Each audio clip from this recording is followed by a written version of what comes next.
গত ৬ মাসে সরকারের অনেকগুলো ইতিবাচক দিক আছে।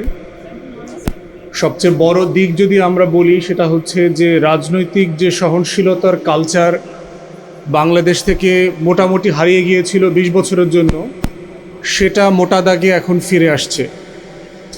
মানে এটা না যে রাজনৈতিক সহিংসতা হচ্ছে না অথবা ক্যাম্পাসে ছাত্র সংগঠনগুলোর ভিতরে মারামারি সংঘর্ষ হচ্ছে না অথবা গুম হচ্ছে না, খুন বন্ধ হয়ে গেছে, ব্যাপারটা তা না। কিন্তু মোটা দাগে সংসদে এবং সংসদের বাইরে রাজনৈতিক দলগুলো সরকারের সমালোচনা করতে পারছে, কথা বলতে পারছে, মন খুলে টকশোতে কথা বলতে পারছে। এবং স্বাধীনতাটা মাঝে মধ্যে একটু বেশিই মনে হয়, কারণ আওয়ামী সাংবাদিক বুদ্ধিজীবীরাও বেশ গলা উঁচু করেই কথা বলতে পারছে। এত উঁচু করে গত ২০ বছর বিএনপির নেতাকর্মীরাও কথা বলতে পারে নাই।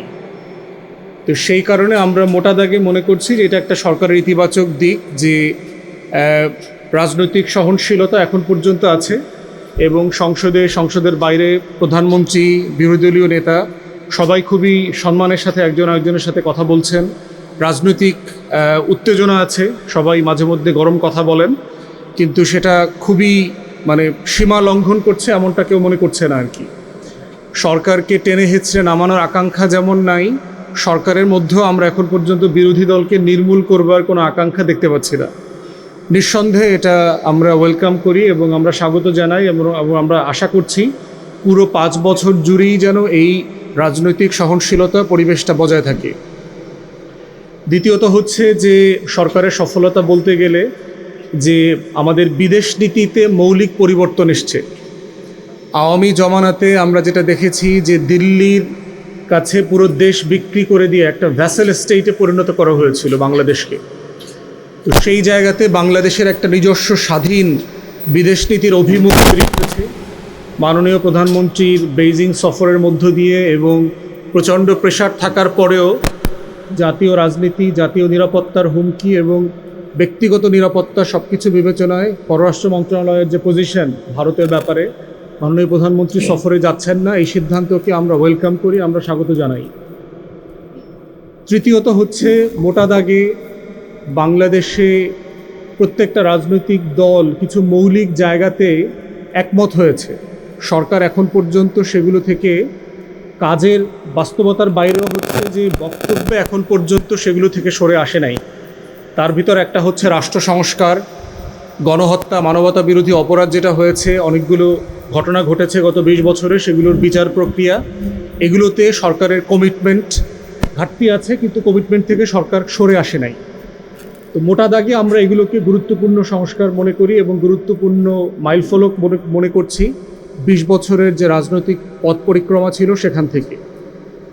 পাশাপাশি হচ্ছে যে অনেকগুলো বিষয় হচ্ছে যে আমাদের কনসার্নও আছে। আমরা বোধ করছি যে সরকার ৬ মাসের ভিতরে এই বরখেলাফগুলো না করলেও পারতেন। আমি বিএনপির ৩১ দফা পড়ে দেখলাম যে ইতিমধ্যে ১০ থেকে ১১টা দফা সরকার লঙ্ঘন করেছে, নিজেরাই লঙ্ঘন করেছে। তাহলে এখন চিন্তা করে দেখেন, ৩১ দফা তো জুলাই জাতীয় সনদের ব্যাপারে বলা হচ্ছে এটা হচ্ছে একটা অনন্ত প্রতারণার দলিল বলছেন বিএনপি নেতারা সংসদে। গণভোটের গণরায় মেনে নেবার ব্যাপারে বিএনপির যথেষ্ট রিজার্ভেশন আছে, বলা হচ্ছে এটা আমাদেরকে চাপিয়ে দেওয়া হয়েছে। ৩১ দফা তো আমরা কেউ চাপিয়ে দেই নেই, এটা তো বিএনপির নিজস্ব ডকুমেন্ট। তো বিএনপির এই নিজস্ব ডকুমেন্টের ব্যাপারে আমরা দেখলাম ১০ থেকে ১১টা মিনিমাম জায়গাতে ইতিমধ্যে তারা লঙ্ঘন করেছেন। তো মাননীয় প্রধানমন্ত্রী ওনার বক্তব্যে সরকার গঠনের পরের দিনে যে মৌলিক জায়গাগুলোর কথা বলেছেন, যে দুর্নীতি দমন, সুশাসন, জবাবদিহিতা প্রতিষ্ঠা হচ্ছে ওনার প্রায়োরিটি ওয়ার্ক। এখন আসলে সংস্কারের এই জায়গাগুলো থেকে বের হয়ে আসলে পরে এই প্রায়োরিটিগুলো কিভাবে থাকবে? এখন দেখেন, আমরা বলছি, আমরা আপনাদেরকে মনে করিয়ে দেই যে আসলে কোন কোন জায়গাতে এই বরখেলাপগুলো হয়েছে। প্রথমত হচ্ছে বিএনপির প্রথম দফা, সংবিধান সংস্কার কমিশন গঠন করা হবে বলা হয়েছিল, এবং দেখবেন সংস্কার কথাটা বলা আছে। বিএনপি ফান্ডামেন্টালি সংস্কার শব্দ থেকে সরে আসছে। তারা বলছে তারা সংবিধানের ১৪২ অনুচ্ছেদ মোতাবেক সংশোধনী যেটা করবা সেই সব জায়গায় তারা করবেন, কিন্তু সংস্কারের আইডিয়ায় তারা একমত না।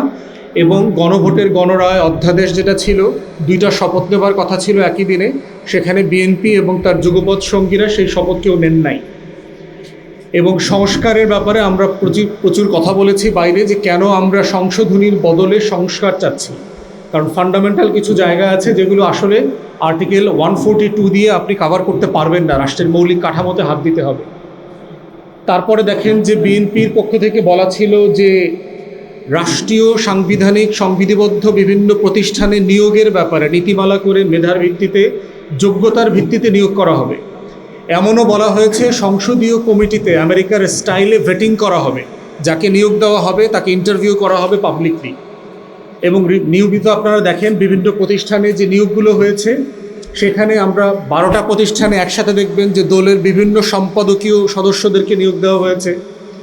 নির্বাচন কমিশনে দেখেন, পিএসসিতে দেখেন, তারপরে হচ্ছে বাংলাদেশ ব্যাংকে, চিফ প্রসিকিউটর আইসিটিতে, সকল জায়গাতে আমরা দেখতে পাচ্ছি যে বিএনপি তার নিজস্ব যে ওয়াদা ছিল যে নীতিমালার ভিত্তিতে যোগ্য মানুষদেরকে অ্যাপয়েন্ট করা হবে, সেখান থেকে তারা সরে এসছে এবং বরখেলাপ করেছে। আমরা নীতিগতভাবে দলীয় লোক অ্যাপয়েন্ট করার বিপক্ষে নই। দলীয় লোক যদি যোগ্য হয়, সে বিচারপতি হবার যোগ্য হয়। যেমন দেখবেন আমরা অ্যাটর্নি জেনারেল অ্যাপয়েন্টমেন্টকে আমরা স্বাগত জানিয়েছি। আমরা মনে করি অ্যাটর্নি জেনারেল যোগ্য মানুষ, তিনি এই দেশের অ্যাটর্নি জেনারেল হতেই পারেন দলের লোক হবার পরেও। আমরা দেখবেন যে নিউ ইয়র্কে জাতিসংঘের স্থায়ী প্রতিনিধি যাকে নিয়োগ করা হয়েছে, আমরা তাকে স্বাগত জানিয়েছি। আমরা মনে করি উনি যোগ্য মানুষ। তার সাথে জিয়া পরিবারের আত্মীয়তার সম্পর্ক আছে কি নাই ওটা আমাদের কাছে গুরুত্বপূর্ণ না। অতএব দলীয় লোক অ্যাপয়েন্ট করবার ব্যাপারে আমাদের কোনো রিজার্ভেশন নাই, যদি সে যোগ্য লোক হয় এবং যদি নীতিমালার ভিত্তিতে হয়। তারপরে দেখেন বিএনপির এই 31 দফাতে বলা ছিল যে তারা স্থানীয় প্রশাসনে দলীয় লোকদেরকে মনোনয়ন দিবে না যদি না মৃত্যুজনিত অথবা আদালতের কোনো রায় থাকে। সেখানে দেখেন 60-এর মতো জায়গায় তারা ইতিমধ্যে জেলা পরিষদে, সিটি কর্পোরেশনে, পৌরসভাতে তাদের নিজস্ব দলীয় লোকদেরকে অ্যাপয়েন্ট করেছে। অ্যাগেন তারা তাদের নিজস্ব 31 দফার বরখেলাপ করেছে। তারা বলেছে যে অর্থনৈতিক সংস্কার করবে এবং এই সংস্কার করবার জন্য যেই জায়গাতে যেই নীতিমালা তৈরি করা দরকার, যে ধরনের অ্যাপয়েন্টমেন্ট করা দরকার, সেগুলো তারা করবেন। কিন্তু দুঃখজনক হলো অর্থনৈতিক সংস্কারের পিছনে সবচেয়ে বড় পেরেকাঘাত করেছে বাংলাদেশ ব্যাংকে দলীয় লোকদেরকে অ্যাপয়েন্ট করবার মধ্য দিয়ে। শুধু তাই না, অন্তর্বর্তীকালীন সরকারের সময় যেই রাজস্ব বোর্ডকে সংস্কার করবার ওয়াদা ছিল, ভেঙে 2টা আলাদা অনুবিভাগ করবেন, ডিপার্টমেন্ট করবেন, সেই জায়গাটা তারা অর্ডিন্যান্সটা র্যাটিফাই পর্যন্ত করে নাই। ব্যাংক রেজলিউশন আইন তারা যে ফর্মে র্যাটিফাই করবার কথা ছিল, সেখানে শুধুমাত্র এসালমের মতো কিছু দুর্বৃত্ত অলিগার্ককে স্পেস দেবার জন্য 18 খ যুক্ত করেছে। তো অর্থনৈতিক সংস্কারের জায়গাটা এমন জায়গায় পৌঁছেছে যে আইএমএফ নতুন করে ঋণ দেওয়া তো দূরের কথা, ওয়ার্ল্ড ব্যাংক, আইএমএফ তাদের আগের যে অর্থনৈতিক যে ক্রেডিট লাইন ছিল সেটা পর্যন্ত বাতিল করে দিয়েছে। আওয়ামী লীগের আমলে তারা দিয়েছে, কিন্তু এখন তারা দিচ্ছে না, বাতিল করে দিয়েছে। এবং বাধ্য হয়ে তারা কিছু পুরাতন সংস্কার করবেন বলে আবার তারা একমত হয়েছেন। তাহলে এই গুরুত্বপূর্ণ জায়গায় অনেক পানি ঘোলা করে তারা এখন বুঝতে পারছেন তাদের এই সংস্কারগুলো করা দরকার ছিল। ব্যাংকিং খাতে দেখেন, তারা ইসলামী ব্যাংককে আবার এসালমের হাতে তুলে দেওয়া, 5টা ব্যাংকে, যেগুলো আবার একত্রে করে একটা ব্যাংক করা হয়েছিল, একটা যৌথ অথরিটি করা হয়েছিল, সেটাকে আবার পুরাতন মালিকানায় ফেরত দেওয়ার জন্য একটা কাঠামো তৈরি করেছেন। এবং আজকেও দেখলাম আপনার এসালমকে স্পেশাল আপনার অর্ডিন্যান্স দিয়ে, স্পেশাল চিঠি প্রজ্ঞাপন দিয়ে বাংলাদেশ ব্যাংক এলসি খুলবার অনুমতি দিয়েছে এসালমের একটা বিদ্যুৎ কারখানাকে, কুইক রেন্টালের, এসএস পাওয়ারকে, যারা বাঁশখালী কেন্দ্রিক আপনার কয়লা বিদ্যুৎ কেন্দ্র, যারা ওখানে বিদ্যুৎ উৎপাদন করেন। তাহলে এই যে বিএনপির ওয়াদা ছিল যে প্রশাসনিক সংস্কার করা নীতিমালার ভিত্তিতে রাষ্ট্রীয় এবং সাংবিধানিক সংবিধিবদ্ধ প্রতিষ্ঠানগুলোতে অ্যাপয়েন্টমেন্ট করবার ক্ষেত্রে, এইটা তারা সিরিয়াসলি লঙ্ঘন করেছে। একইভাবে অর্থনৈতিক সংস্কারের বদলে অর্থনীতির যে সংস্কারগুলো করা হয়েছিল সেগুলো বাতিল করবার মধ্য দিয়ে তারা রাষ্ট্রকে পিছনে ফেলে দেওয়ার বাস্তবতা তৈরি করেছে। এবং অর্থনীতির অবস্থা এতই খারাপ যে বাংলাদেশে এখন প্রত্যেক দিন, মাননীয় অর্থমন্ত্রী পর্যন্ত বলেছেন, দেশের অর্থনীতির অবস্থা স্বাধীনতা যুদ্ধের পরেও খারাপ অবস্থা, 72 থেকে 74 সালে নাকি এত খারাপ অবস্থা ছিল না।